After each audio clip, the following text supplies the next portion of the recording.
میرا رب اور اس کی بات پامال، میرا اللہ اور اس کے دین کی دھجیاں بکھیری جا رہی ہوں۔ حضرت ابو بکر نے کیا فرمایا تھا؟ ایبدل الدین وانا حی، میرے ہوتے ہوئے ابھی میں زندہ ہوں اور دین میں کوئی تغیر و تبدل آ جائے گا؟ اگر یہ نہیں ہے تو بے غیرتی، حمیت نام تھا جس کا گئی تیمور کے گھر سے، اور اس بے غیرتی اور بے حمیتی کا عالم جو یہ ہے، جو ہمارے دین میں مقام ہے، اس کو سن لیجئے۔ اوحى اللہ عز وجل الى جبرائیل علیہ الصلوۃ والسلام ان اقلب مدینۃ کذا وکذا باہلھا، اللہ نے وحی کی حضرت جبرائیل کو علیہ الصلوۃ والسلام، فلاں فلاں بستیوں کو الٹ دو، سدوم اور عامورہ کی بستیوں کی طرح عذاب ہلاکت نازل کر دو۔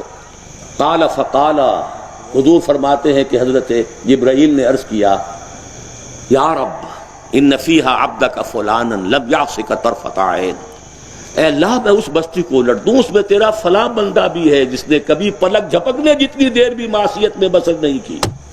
قال فقال، حضور فرماتے ہیں اللہ نے ارشاد فرمایا، اقلبھا علیہ وعلیہم، الٹو اس بستی کو، پہلے اس بدبخت پر پھر دوسروں پر۔ فإن وجہہ لم یتمعر فی ساعۃ قط، اس لیے کہ اس کے چہرے کا رنگ کبھی میری غیرت اور حمیت کی وجہ سے متغیر نہیں ہوا۔ اس کو کسی نے ماں کی گالی دے دی تو پورے جسم کا خون چہرے میں آ گیا، کچھ کر نہ سکا ہو، کانپ تو گیا اپنی جگہ پر۔